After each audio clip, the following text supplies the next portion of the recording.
Hello dear student of class 12। मैं आप सभी का संसिद्धि यूट्यूब चैनल पे स्वागत करता हूं।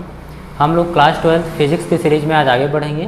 पिछली क्लास में आप लोग देखें कि वैद्युत द्विध्रुव के कारण उसकी अक्षीय स्थिति में किसी बिंदु पर वैद्युत क्षेत्र की तीव्रता कितनी होती है। आज हम लोग फाइंड आउट करेंगे किसी वैद्युत द्विध्रुव के कारण उसकी निरक्षीय स्थिति में किसी बिंदु पर वैद्युत क्षेत्र की तीव्रता कितनी होगी। तो आप लोग हेडिंग कर लीजिए सेकेंड, लिखेंगे इन इक्वाटोरियल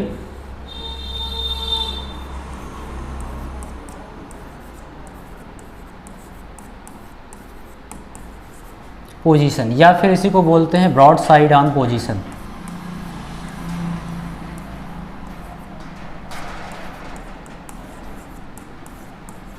ऑन पोजीशन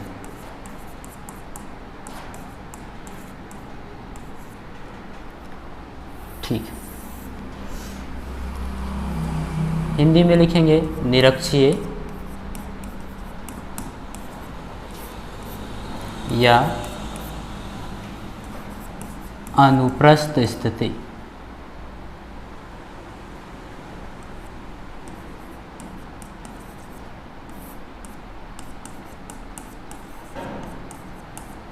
में ये आप हेडिंग कर लेंगे, ठीक है। सेकेंड है, अब देखिए सबसे पहले आप डेरिवेशन क्या कर रहे हो, किसी वैद्युत द्विध्रुव के कारण किसी बिंदु पर वैद्युत क्षेत्र की तीव्रता। तो पहले आप एक वैद्युत द्विध्रुव बनाइए। सपोज करिए आपके पास ए और बी एक वैद्युत द्विध्रुव है। यहाँ पर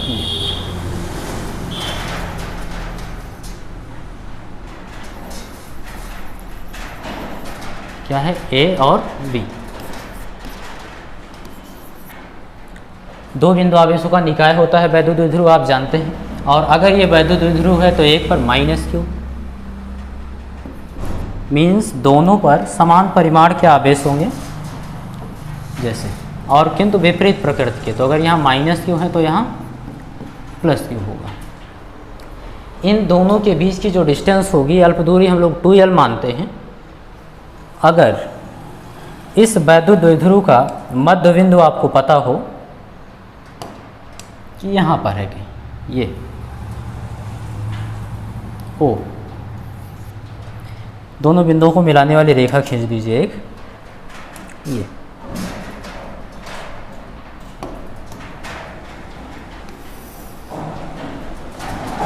ये आपका दोनों बिंदुओं को मिलाने वाली रेखा हो जाएगी, ठीक। और ये इसका क्या है, AB का मध्य बिंदु O है। तो आपको पता है यहाँ से यहाँ तक AB की डिस्टेंस कितनी है, 2l, पूरी दूरी 2l। और O क्या है, AB का मध्य बिंदु है। मध्य बिंदु का मतलब AB को दो बराबर भागों में बांटेगी, मीन्स 2l को दो बराबर भागों में बांटने के लिए हम लोग 2 से भाग करेंगे, L और L। तो यहाँ से A से O तक की डिस्टेंस जो होगी L होगी, और O से B तक की भी डिस्टेंस L होगी, और पूरी दूरी 2l हो जाएगी। तो इसको ढंग से लिख लीजिए,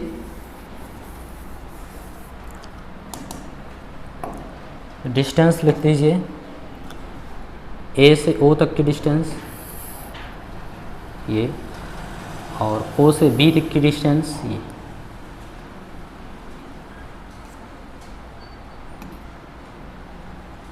ठीक, ये भी L होगा और ये भी L होगा। पूरी डिस्टेंस कितनी हो गई, 2l। अब ये आपका एक वैद्युत द्विध्रुव हो गया।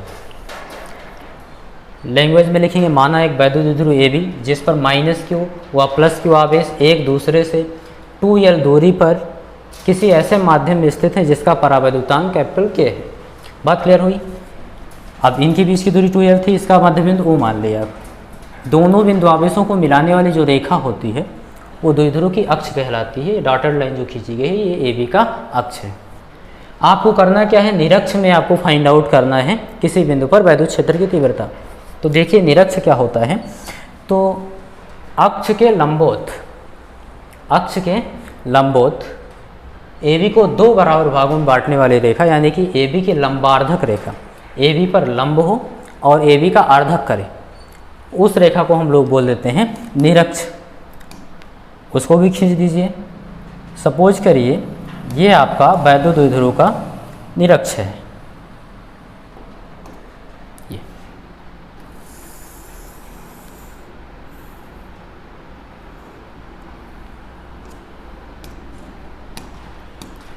ये आपका हो गया वैद्युत द्विध्रुव का निरक्ष।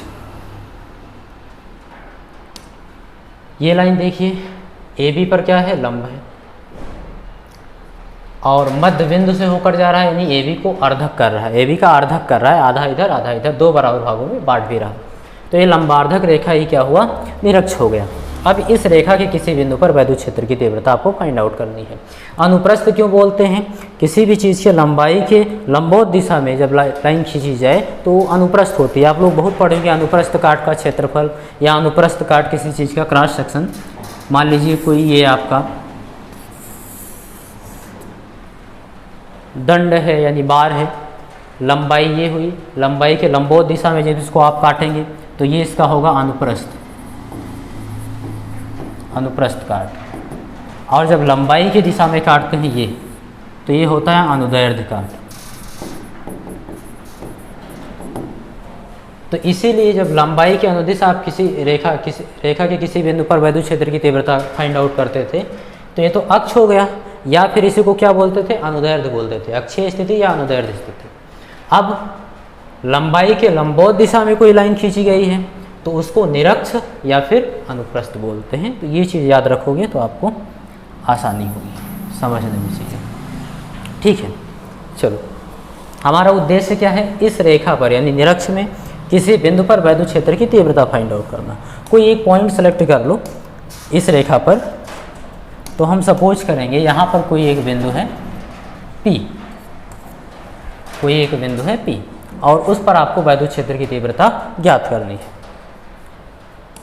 यहाँ पर आपको क्या करना है, वैद्युत क्षेत्र की तीव्रता ज्ञात करनी है। ठीक है, इसके लिए कैलकुलेशन स्टार्ट करते हैं। थोड़ा सा इसको सीधा करेंगे,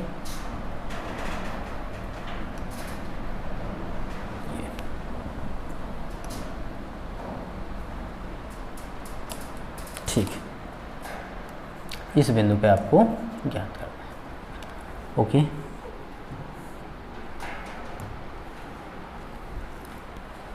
तो आप जानते हो बिंदु P पर दो वैद्युत क्षेत्र की तीव्रताएं काम करेंगी। एक तो प्लस क्यू आवेश के कारण बिंदु P पर वैद्युत क्षेत्र की तीव्रता और दूसरा माइनस क्यू आवेश के कारण बिंदु P पर वैद्युत क्षेत्र की तीव्रता।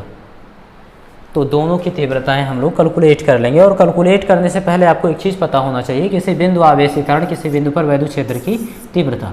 मान लीजिए बिंदु आवेश Q है, इससे r दूरी पर एक बिंदु यहाँ पर P है या कुछ भी है, इस पर आपको वैद्युत क्षेत्र की तीव्रता ज्ञात करनी है।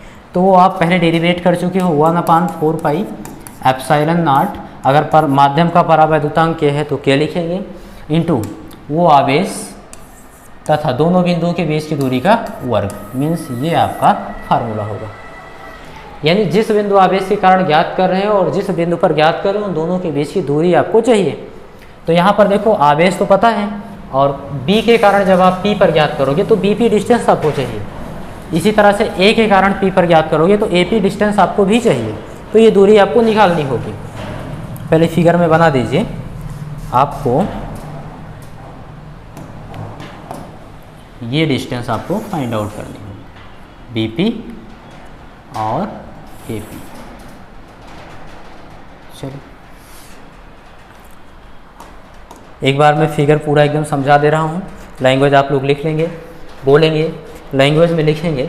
माना AB एक वैद्युत द्विध्रुव है जिस पर क्रमशः -Q व +Q आवेश एक दूसरे से 2L दूरी पर किसी ऐसे माध्यम में स्थित है जिसका परावैद्युतांक कैपिटल K है। वैद्युत द्विध्रुव के लंबार्धक रेखा यानी निरक्ष पर लंबार्धक रेखा के वैद्युत द्विध्रुव के मध्य बिंदु O से उसकी लंबार्धक रेखा पर O से R दूरी पर उसकी लंबार्धक रेखा पर एक बिंदु P है जिस पर आपको वैद्युत क्षेत्र की तीव्रता ज्ञात करनी है। यहाँ पर लिख दीजिए ये डिस्टेंस कितनी है, O से R। इस बिंदु पर आपको वैद्युत क्षेत्र की तीव्रता ज्ञात करनी है। स्टार्ट करते हैं कैलकुलेशन। आपको BP और AP चाहिए, उसके लिए हम लोग लिखेंगे इन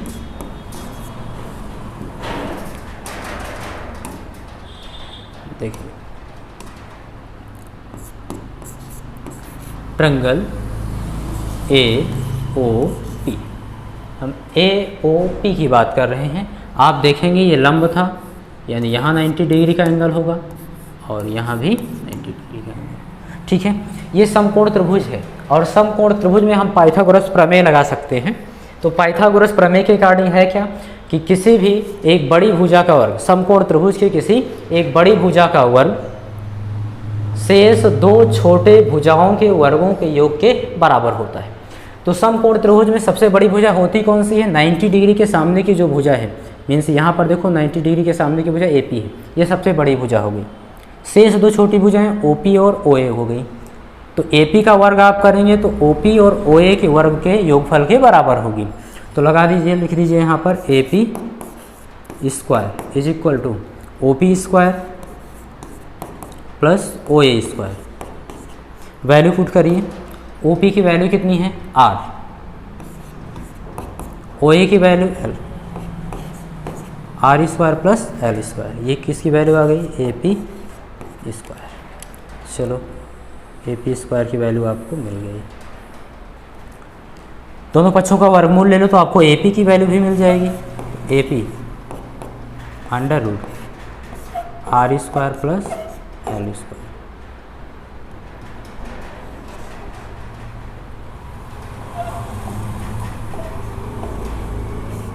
ठीक है, आपको AP की वैल्यू मिल गई।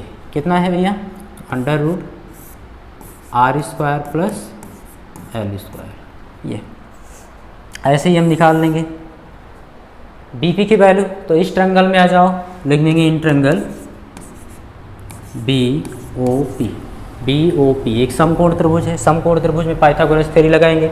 एक बड़ी भुजा का वर्ग शेष दो छोटी भुजाओं के वर्गों के योगफल के बराबर होगा। कर दीजिए। तो यहाँ 90 डिग्री के सामने की भुजा सबसे बड़ी है, इसको कर्ण भी बोलते हो आप लोग।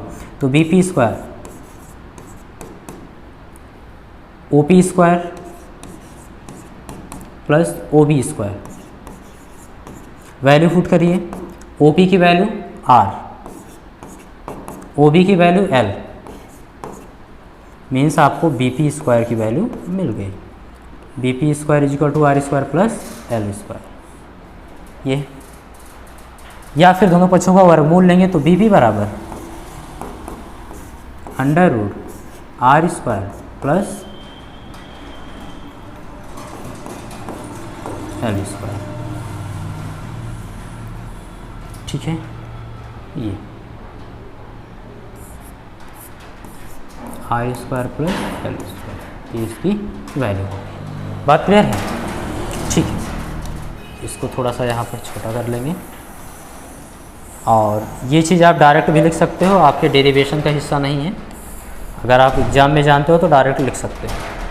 ये उनके लिए है जिनको थोड़ा कम समझ में आता है कि कहाँ से वैल्यू आई। ठीक है,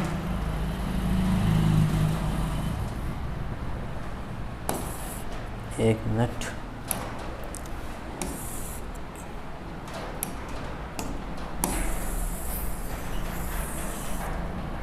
थोड़ा सा एडजस्ट करेंगे, फिगर के लिए जगह बनाएंगे। ओके,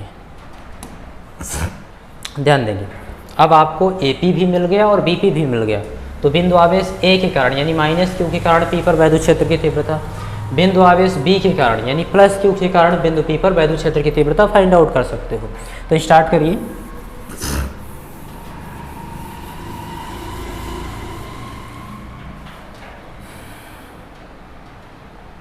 यहाँ पर थोड़ा जगह छोड़ के रखेंगे, यहाँ से कर दीजिए। काम लगेगा, एक फिगर और बना देखिए। चलिए लिखेंगे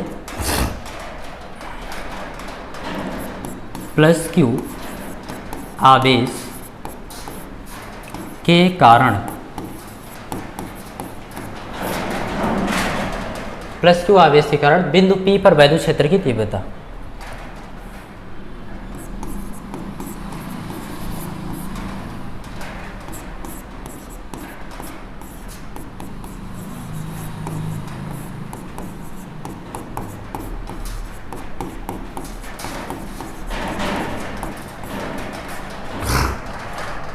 ठीक है, इसको E1 मान लो। E1, तो E1 इज इक्वल टू होगा क्या फार्मूले से? E1 is equal to 1/4 pi epsilon not के इंटू वो आवेश जिसके कारण आप किसी बिंदु पर वैद्युत क्षेत्र की तीव्रता फाइंड आउट कर रहे हो, तो Q अपॉन उन दोनों के बीच की दूरी का वर्ग, दोनों के बीच की दूरी BP है, BP का वर्ग, BP स्क्वायर पहले से निकाल रखे हो, R square plus L square, या इसका वर्ग करोगे तो वही आएगा, लिख देंगे value R square plus L square. ये इक्वेशन हो गया आपका फर्स्ट। ठीक है, अब ऐसे आप E2 भी फाइंड आउट कर लीजिए। तो माइनस Q आवेश के कारण बिंदु P पर वैद्युत क्षेत्र की तीव्रता,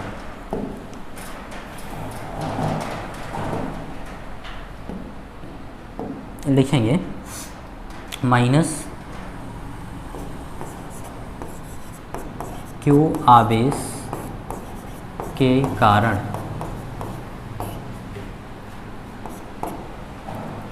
बिंदु P पर वैद्युत क्षेत्र की तीव्रता।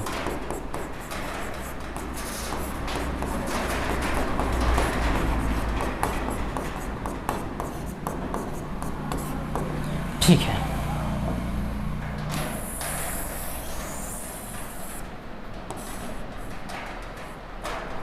बिंदु P पर आपको वैद्युत क्षेत्र की तीव्रता चाहिए, इसको आप मान लेंगे E2। तो E2 बराबर होगा क्या, माइनस Q आवेश के कारण, यानी इस बिंदु आवेश के कारण इस बिंदु पर वैद्युत क्षेत्र की तीव्रता आपको चाहिए। तो फार्मूले से 1/4 पाई एप्सिलॉन नॉट के इंटू वो बिंदु आवेश, तो माइनस Q का हम परिमाण लेंगे क्योंकि वैद्युत क्षेत्र की तीव्रता ज्ञात कर रहे हैं। वैद्युत क्षेत्र की तीव्रता सदिश राशि है, सदिश राशियों में माइनस का मतलब क्या हुआ, डायरेक्शन हुआ। हम यहाँ इसका वैद्युत क्षेत्र की तीव्रता के परिमाण लिख रहे हैं, सदिश नहीं लिख रहे हैं, मीन्स उसकी केवल मात्रा लिख रहे हैं। तो E2 की वैल्यू केवल इसका परिमाण लेंगे Q अपॉन AP के बीच की दूरी का वर्ग, तो AP का स्क्वायर पहले से पता है R square plus L square, यहाँ से वैल्यू पुट कर देंगे R square plus L square. ये हो गया आपका सेकेंड। आपने E1 और E2 बिंदु P पर फाइंड आउट कर लिया। अब इनका परिणाम ही निकालना है कि कुल वैद्युत क्षेत्र की तीव्रता बिंदु P पर कितना काम कर रही है। उसके लिए वैद्युत क्षेत्र की तीव्रता सदिश राशि, उसका डायरेक्शन फाइंड आउट करना जरूरी है। डायरेक्शन फाइंड आउट करेंगे, फिर हम ये देखेंगे कि एक दिशा में है कि विपरीत दिशा में है। अगर एक दिशा में होगा तो दोनों सदिश राशियों को जोड़ देंगे, सदिश राशियाँ जुड़ जाएंगी। अगर विपरीत दिशा में है तो सदिश राशियाँ घट जाएंगी। और यदि इस बिंदु पर उन दोनों के बीच का कोण थीटा है, यानी कुछ कोण पर झुकी हुई हैं, तो समांतर चतुर्भुज का नियम लगा देंगे और फाइंड आउट कर लेंगे, या फिर घटक तोड़ लेंगे। देखिए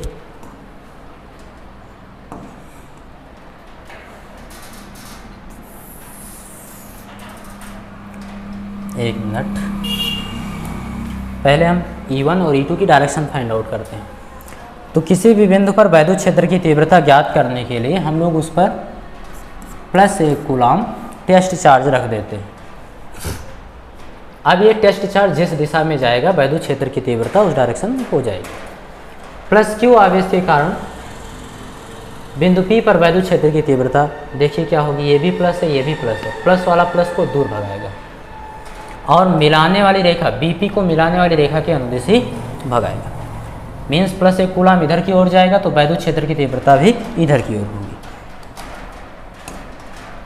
इसका अर्थ हुआ E1 की जो डायरेक्शन होगी वो ये होगी।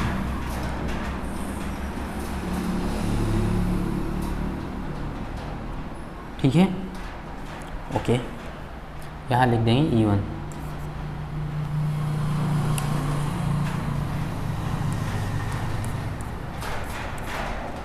ठीक है, ऐसे ही E2 क्या है, माइनस Q आवेश के कारण, यानी इस आवेश के कारण इस बिंदु पर वैद्युत क्षेत्र की तीव्रता।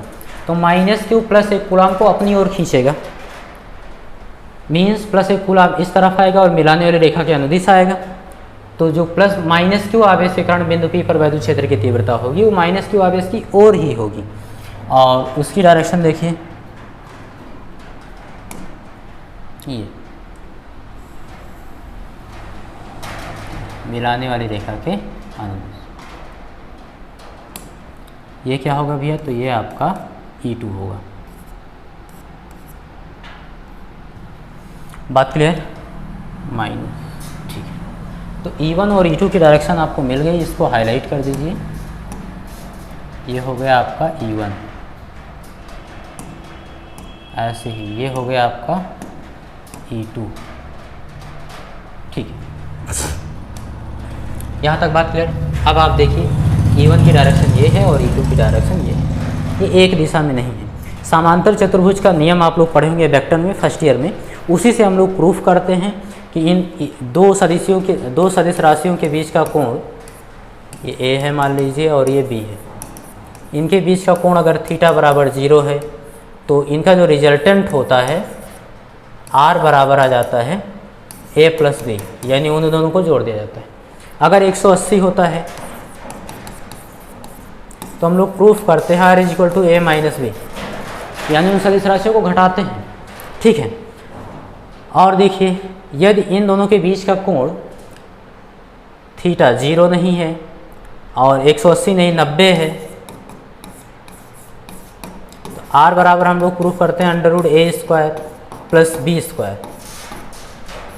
अगर मान लो थीटा ही है, जो इसका फार्मूला होता है R बराबर, वो होता है A square plus B square plus 2AB cos theta. Theta की वैल्यू यही पुट करते जाते हैं और यही हमको मिलता जाता है।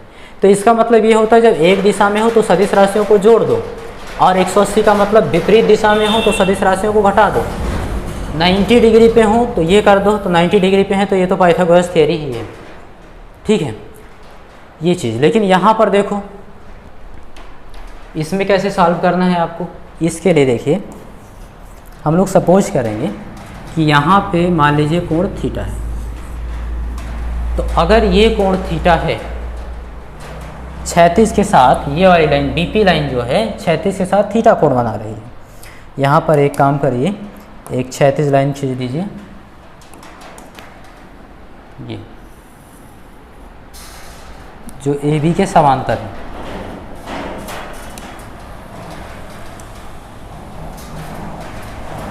AB के क्या है समांतर है, ठीक। तो अगर ये कोण थीटा है तो ये भी कोण क्या होगा, थीटा होगा। क्यों होगा, संगत कोण से। देखिए ये वाली लाइन है, अगर ये एक बार क्षैतिज के साथ थीटा कोण बना रही तो यहाँ भी थीटा, यहाँ भी थीटा, यहाँ भी थीटा, संगत कोण हो गया। तो यही चीज़ तो है, ये वाली लाइन देखो क्षैतिज के साथ थीटा कोण, तो यहाँ भी थीटा, यहाँ भी थीटा, यहाँ भी थीटा, ये चीज़। अब under root R square plus L square के सम्मुख कोण थीटा था, तो under root R square plus L square के सम्मुख कोण यहाँ भी थीटा, यानी एक ही ट्रायंगल में देखिए समान भुजा के सामने का कोण क्या होगा, समान होगा। ये थीटा है तो ये भी थीटा, और मैं कह रहा हूँ ये भी थीटा होगा। तो ये थीटा क्यों होगा, क्योंकि जेड बन रहा है। ये देखिए आप लोग पढ़े होंगे 9th में, ये एकांतर कोण होता है, जितना ये होता है उतना ही ये भी होता है। तो ये आपका थीटा हो गया। मीन्स E1 और E2 के बीच का कोण देखें तो थीटा और थीटा 2 थीटा हो गया, ठीक है। तो वहाँ cos थीटा की जगह पर 2 थीटा रखेंगे, A की जगह पर E1 ले लेंगे, B की जगह पर E2 ले लेंगे और थीटा की जगह पर 2 थीटा ले लेंगे, तो भी आपका आ जाएगा। लेकिन इससे आसान तरीका एक है, कंपोनेंट लेकर, घटक तोड़कर। उसको देखिए कैसे करते हैं। मुझे लगता है कि आप लोगों को घटक तोड़ना आता होगा, फर्स्ट ईयर में वेक्टर पढ़े होंगे, फिर भी थोड़ा सा समझ लीजिए। पहले इस बिंदु P को यहाँ पर बनाइए,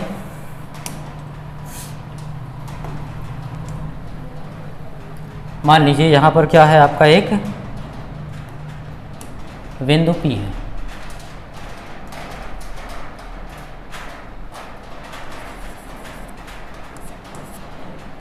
ठीक है।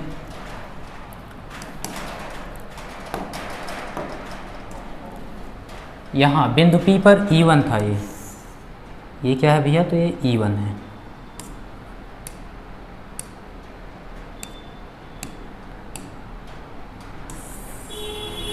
और ये क्या है आपका, ये E2 है।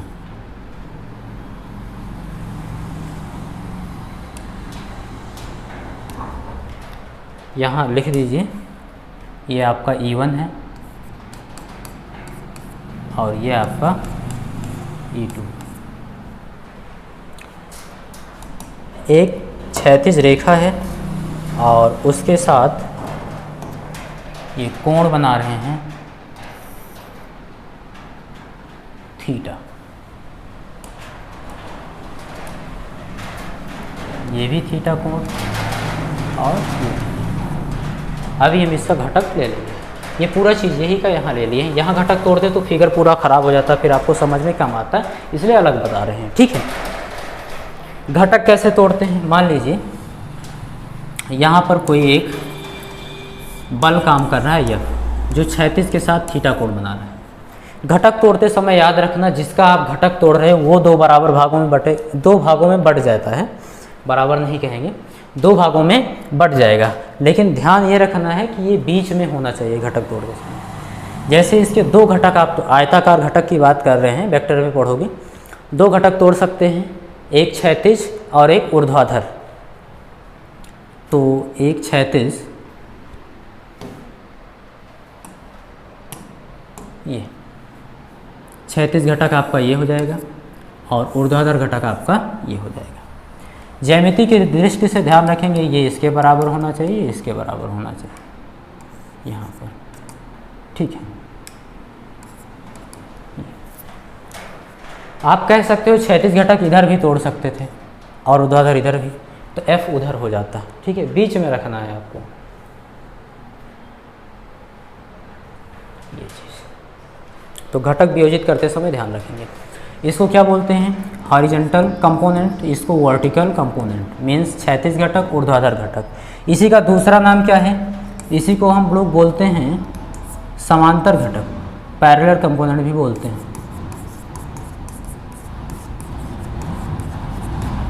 और ऊर्ध्वाधर को लंबवत घटक।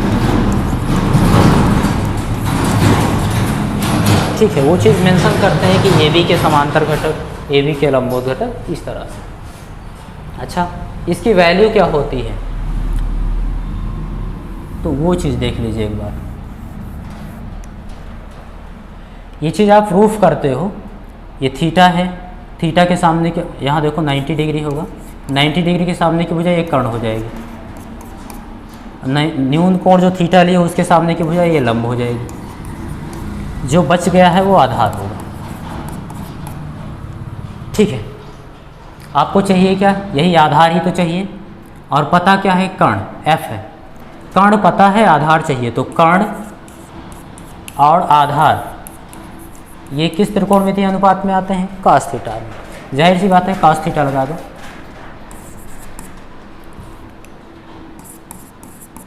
cos थीटा बराबर आधार बटे कर्ण। आधार ये हॉरिजॉन्टल कंपोनेंट था, HC मान लिए हैं, अपान आधार हो गया बटे कर्ण। कर्ण क्या है? F। आपको यही तो चाहिए, तो HC को रोको, F इधर ले आओ, F इधर गुणे में था, इधर आए, इधर भाग में था, इधर आएगा गुणे में। F cos थीटा बराबर हॉरिजॉन्टल कंपोनेंट आ गया। ऐसे ही इधर करोगे, मान लो ये VC है, वर्टिकल कंपोनेंट, तो ये अगर VC है तो ये भी VC हो जाएगा। क्यों? समान सदिश। समान सदिश क्या होते हैं? परिमाण में बराबर हो तो देखो लंबाई दोनों की बराबर ही होगी, आयत के आमने सामने की बजाय बराबर होती है। समदिश हो, एक ही डायरेक्शन में है, उधर इधर, समांतर हो, समांतर भी है, तो समान सदिश कहे जाते हैं। मीन्स अगर ये VC है तो ये VC होगा, वर्टिकल कंपोनेंट, वर्टिकल कंपोनेंट। तो यहाँ से निकाल सकते हो। अब ये न्यून कोण थीटा के सामने की बजाय लंब है, लंब आपको चाहिए, कर्ण आपको पता है, लंब और कर्ण किस त्रिकोणमितीय अनुपात में आते हैं? तो साइन थीटा में आते हैं। लगा देंगे साइन थीटा बराबर लंब बटे कर्ण, लंब VC बटे कर्ण F। VC चाहिए तो F इधर भाग में इधर आएगा गुणे में, F साइन थीटा बराबर VC। VC की वैल्यू आ गई F साइन थीटा, यानी ये कितना होगा? F साइन थीटा होगा और ये F cos थीटा होगा। अब इतना करने की आपको बार बार ज़रूरत नहीं है, मैं डायरेक्ट आपको समझा रहा हूँ। जैसे कहीं पे लिखा हो, मान लो ये कोई सदिश राशि है, यहाँ पे ये P क्या है? कोई सदिश राशि। ऊर्ध्वाधर के साथ ये कोण थीटा बना रही है, इसका घटक तोड़ना है। तो एक तो घटक हम इधर लेंगे और दूसरा घटक इधर ले लेंगे, ठीक है।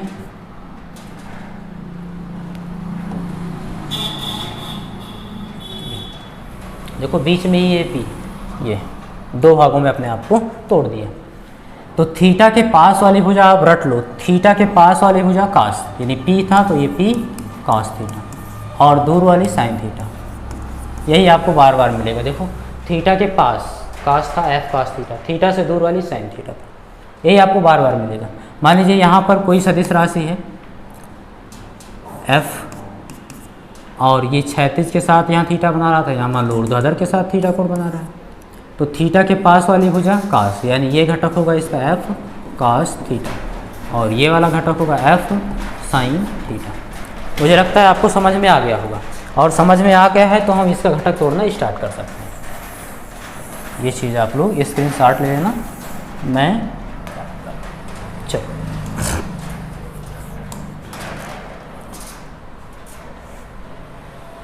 इसका कंपोनेंट तोड़ते हैं रेड वाले से। रेड बहुत ज़्यादा हो गया है, वाइट ले लेते हैं। ये पहले E1 का घटक तोड़ते हैं। तो E1 का ऊर्ध्वाधर घटक ये होगा और क्षैतिज घटक ये होगा, मीन्स ये ऐसे टूटेगा। खींच दीजिए यहाँ पर, ये आपका ऊर्ध्वाधर घटक हो गया, ये आपका क्षैतिज घटक।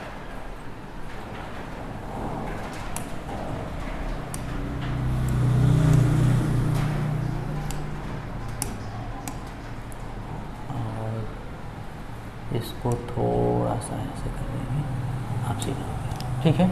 दो घटक तोड़ लिए, दोनों की वैल्यू क्या होगी वो लिख देंगे। देखो ये E1 इस वाले आधार से थीटा कोण बना रहा था, तो थीटा के पास वाली भुजा क्या होगी कॉस थीटा, यानी ये हो जाएगा E1 कॉस थीटा, और ये दूर वाली E1 साइन थीटा, ठीक। अब इसका काम खत्म। E1 अपने आप को दो भागों में बांट दिया, टूट गया। अब E2 का घटक तोड़ लीजिए। तो E2 का घटक इस वाले कलर से यहाँ पे तोड़िए। एक घटक तो इसका ऊर्ध्वाधर ये होगा, और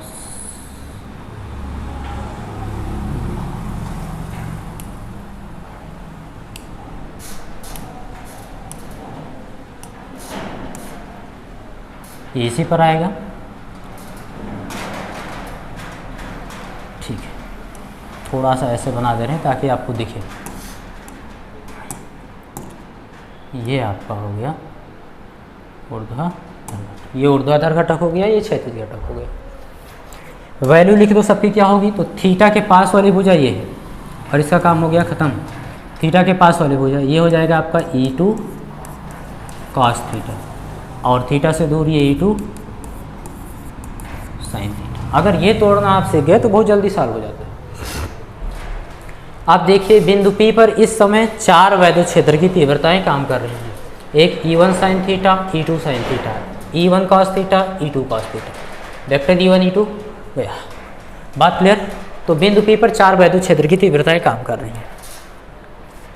लैंग्वेज लिखेंगे और सॉल्व करेंगे।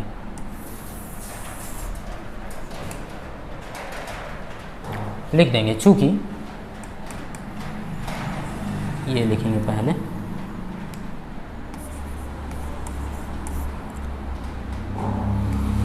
वेक्टर E1 व E2 को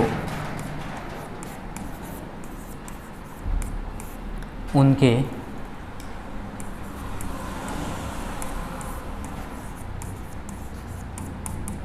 घटकों में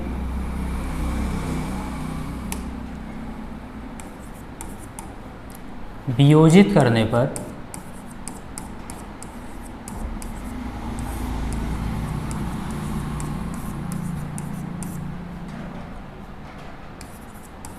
हम पाते हैं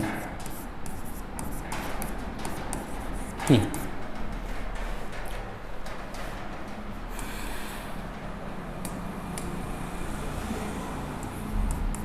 E1 साइन थीटा व E2 sine theta, E1 sine theta व E2 साइन थीटा बराबर व विपरीत हैं।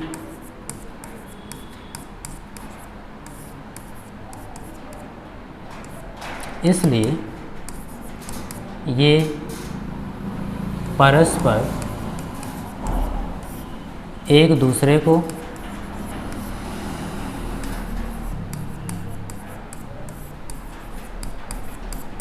निरस्त कर देंगे।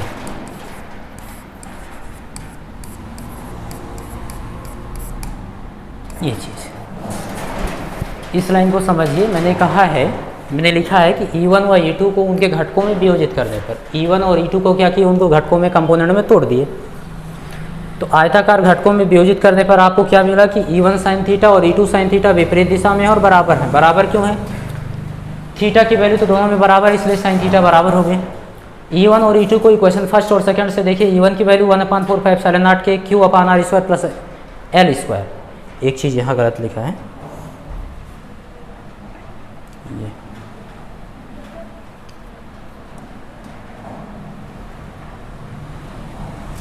इसको सही कर लेंगे, R स्क्वायर प्लस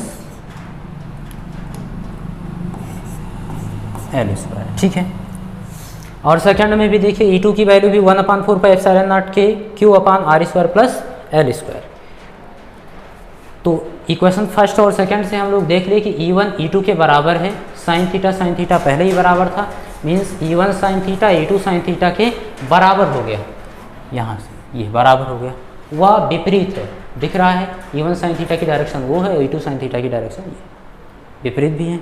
आप जानते हो सदिश राशियाँ अगर विपरीत दिशा में है तो उनको घटाकर उनका परिणामी निकालते हैं, और बराबर चीज़ों को घटाओगे तो क्या मिलेगा? 0। तो इसलिए इसको लिख दिया गया है, ये परस्पर एक दूसरे को निरस्त कर देंगे। ये भी गया। अब बताइए बिंदु P पर इस समय कितनी वैद्युत क्षेत्र की तीव्रताएं काम कर रही हैं? 2। केवल E1 cos थीटा और E2 cos थीटा, और दोनों ही एक डायरेक्शन में है, इसलिए ये जुड़ जाएंगे। तो लिखेंगे तथा E1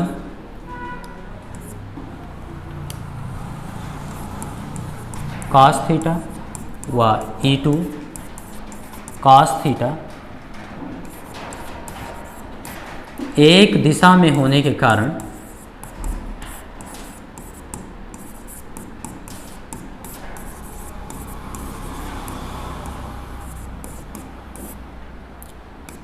जुड़ जाएंगे,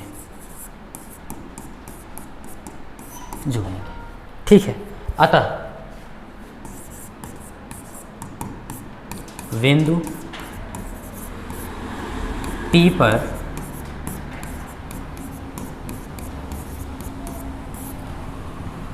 पर परिणामी वैद्युत क्षेत्र की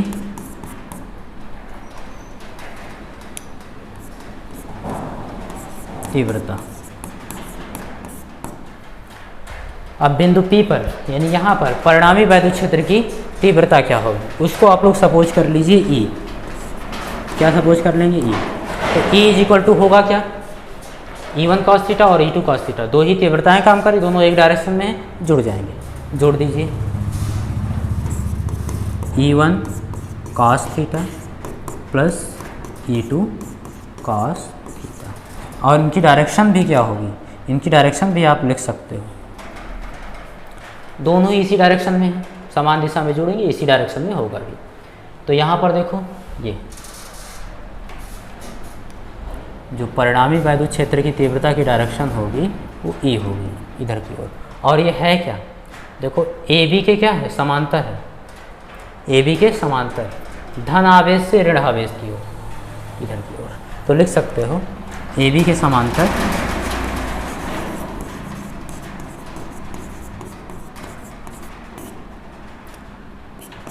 धन आवेश, ये हमेशा रहेगा, है ना। तो लिख दे रहे हैं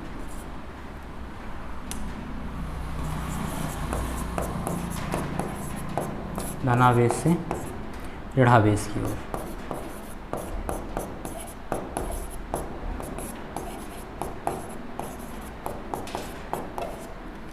ठीक है, ए बी के समांतर धनावेश से ऋणावेश की ओर इसी डायरेक्शन हो जाएगी। अगले स्टेप में देखिए, E is equal to E1 और E2 दोनों बराबर हैं, तो E2 की जगह E1 लिख सकते हैं। तो E1 cos थीटा और E1 cos theta 2 E1 cos theta. क्यों? चूँकि from equation first and second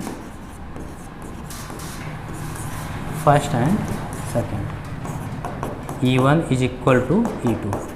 समीकरण 1 और 2 देखिए, दोनों में देखिए E1 E2 के बराबर, एक ही वैल्यू दोनों में लिखी हुई है, एक ही चीज़ लिखा हुआ है। ठीक है, दोनों ही क्या है? बराबर है। तो इसलिए E2 की जगह पर E1 आप रख सकते हो, E1 रख देंगे तो E1 cos theta plus E1 cos theta बराबर हो जाएगा 2E1 cos थीटा। नेक्स्ट, तो E बराबर क्या आया आपका? 2E1 cos theta. अब हम वैल्यू पुट करेंगे, तो 2 इंटू E1 की वैल्यू पुट करिए इक्वेशन फर्स्ट से, तो था क्या? 1/4 पाई एप्सिलॉन नॉट के Q upon R square plus L square. ये 2 हो गया और E1 हो गया इंटू cos थीटा की वैल्यू भी निकाल लीजिए। तो यहाँ बगल में हम लोग लिख लेंगे cos थीटा की वैल्यू निकाल लेंगे इन ट्रायंगल। इसमें देखो आपको cos थीटा की वैल्यू चाहिए ना, तो कोई भी ट्रायंगल ले लो, चाहे BOP ले लो, चाहे AOP ले लो, कोई भी एक ट्रायंगल ले लो और इसमें cos थीटा लगा दो, आपको वैल्यू मिल जाएगी। तो हम लिख लेंगे in triangle AOP।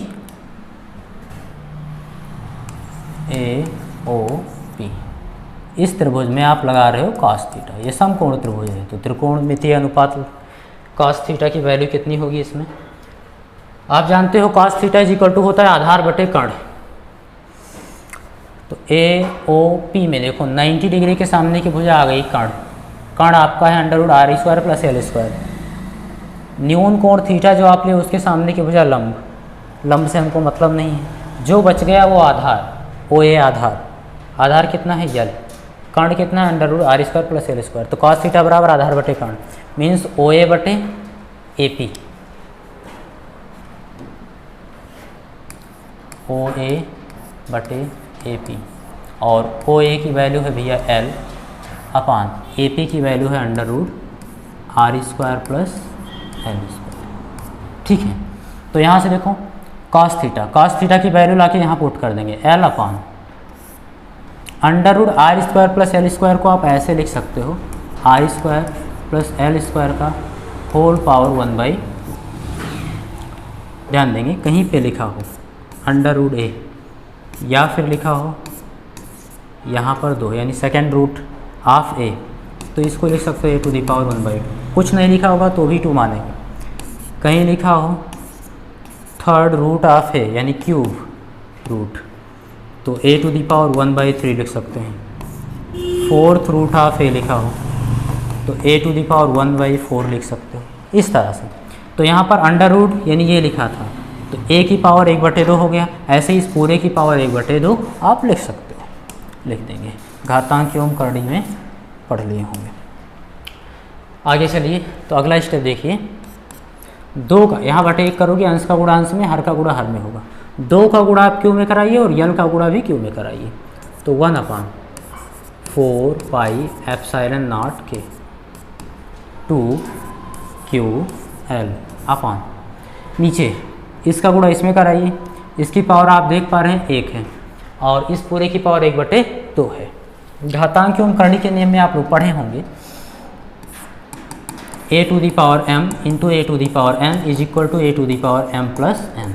Means base equal हो तो मल्टीप्लाई में पावर ऐड हो जाती है। आधार समान हो, a यहाँ भी है, तो गुणा है, गुणे में घाते जुड़ जाएंगे, m प्लस n हो जाएगा।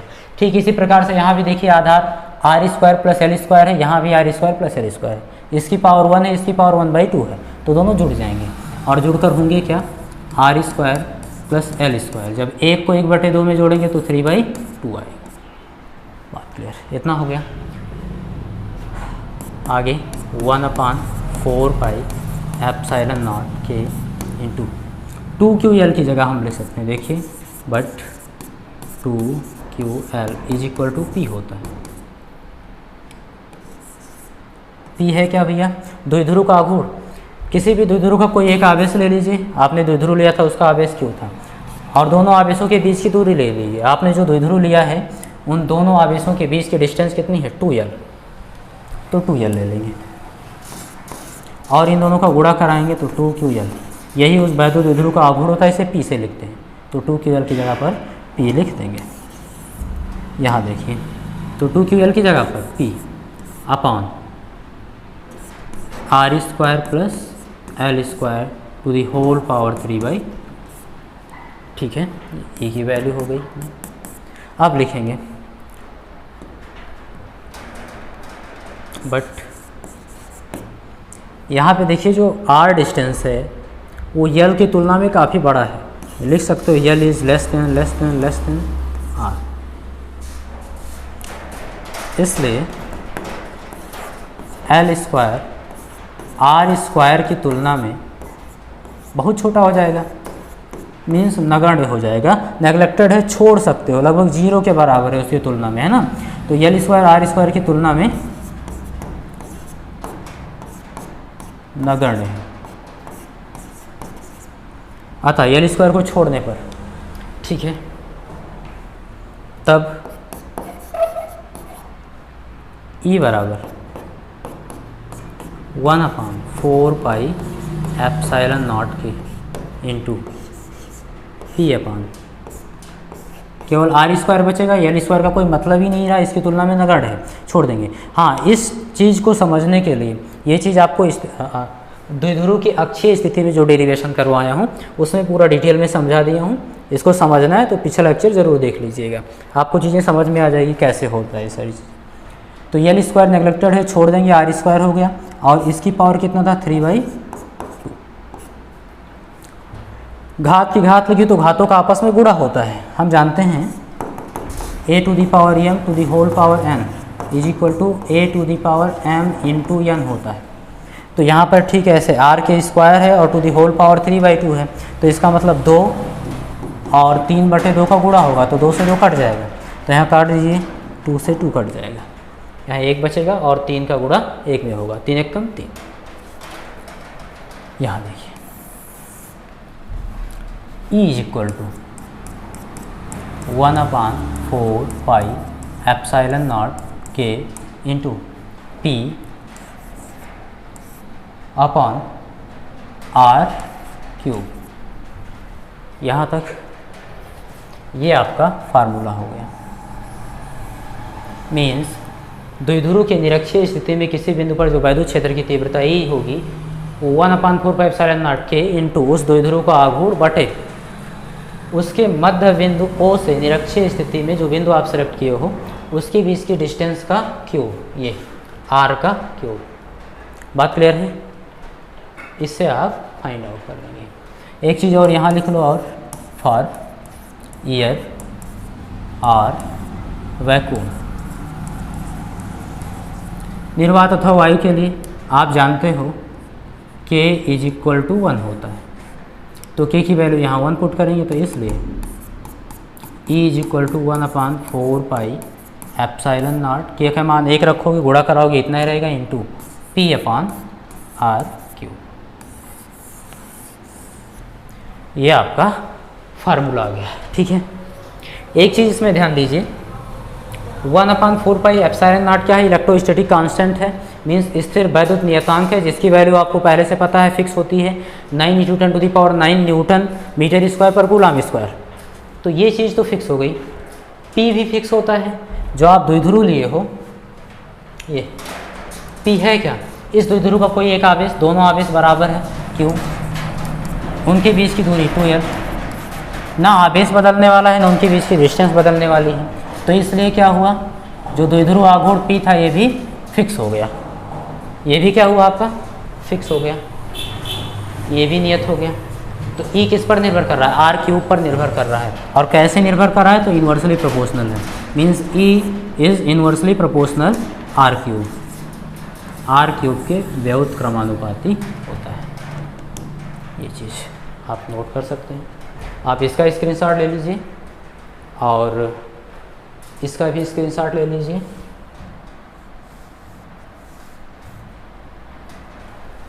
ठीक है, तो द्विध्रुव के निरक्षीय स्थिति में इस बिंदु पर जो वैद्युत क्षेत्र की तीव्रता होगी E = 1/4πε0 के P/r³ के बराबर होगी। आज का लेक्चर मैं यहीं क्लोज करूँगा, मिलते हैं नेक्स्ट लेक्चर में। Thank you.